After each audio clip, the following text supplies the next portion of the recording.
Moosetache, Margie, illustrated by Henry Cole.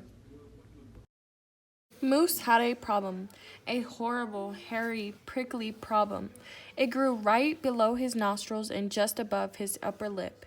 A moustache. Now, not a few spare hairs or shy little stubble. No mere weak, wandering whiskers on the upper lip of this moose. No, sir-ree.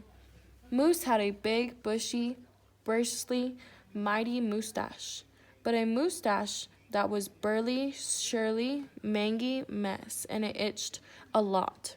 Sure, he plucked and he tweezed and even clipped, snipped, teased, but his combs were all still cowards, and his brush rebelled. His scissors simply surrendered. Moose was in a frizzy tizzy. The moustache was completely crippling his style. He was in a great hoofer, but he could barely hop and hip-hop with the moustache going flip-flop. He was a wonderful chef, but he simply could not flambe his souffle with all those whiskers in the way. And he was a daring skier, but how could he downhill race with the mighty moustache blowing in his face? Moose had something to do. And soon. But what? After days and days of much serious thought, Moose got an idea. He crossed some hair here and he crossed some hair there, and he tried to moustache around his neck. A moose scarf seemed to be the ideal answer to his problem.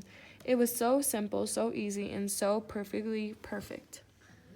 But then his moustache got knotted, mangled, and horribly tangled, and those hundreds of hairs still prickled and tickled. Worse, Moose could barely take a breath with all that moustache wrapped all around his neck. So Moustache untied, unwrapped, unknotted, and gulped in some fresh air. He got another idea. He parted some hair this way, he parted some hair that way. He heaped all that moustache on top of his head. Mustachioed antlers seemed to be the ideal answer to his problem. It was so simple, so easy, so perfectly perfect, until a squadron of squirrels and one very nosy gopher moved to the right of the Moose Motel. They huddled and hurtled, furtled and birdled out, needlessly to say, became quite crowded up there in the moose's head, and heavy and messy. And very, very noisy, the squirrely chitting and chatting squirrels and squawks woke Moose every morning before the crack of the dawn, and the gopher was giving the moose one hairy headache. Moose needed his sleep. He needed his rest. He needed his privacy. Mustachioed antlers? Nuts, said Moose. So he unparted, unpiled, and untwisted and untwined, and said adios to the hairy horns. But now what? What? The miserable moose took a hold of his hunk of hair and wrestled it, and then roped it. He tethered, tied, tammed. Aha! Moose tail! Now, that was so simple, that was so easy, that was not so perfectly perfect. Talk about dizzy-do. Moose didn't know if he was coming or going. Backward, forward, this way, that. He didn't know which end was which. Moose had to bail on the tail. And so he thought and thought and thought some more, but no idea was worthy winner. Braids were a bother, a mustache sweater too sweaterling. Net, not. Poor Moose. His problem was truly terrible, unbearable, just downright sad. He felt alone. He didn't know what else to do. Then call it fate, call it destiny. It was probably dumb luck, but one day Moose tripped on his moustache and had no time to duck. Oomph! Pardon me, they both said as they bumped. Then they blinked, and they stared, and their hearts went thump-a-thump. She was a moose with a buffet so bodacious, outrageous. Well, it was plain old big. Hair after hair piled higher than high. A skyscraping dew of glorious curls. A tower of swirling twists and twirls. She was simply splendid, stupendous, and absolutely superb.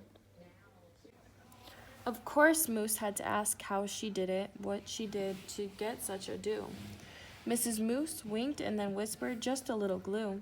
So, she helped he, fearlessly punched a hoof into a fat pot of white gooey goop, and carefully, oh so carefully, they glopped, and they plopped.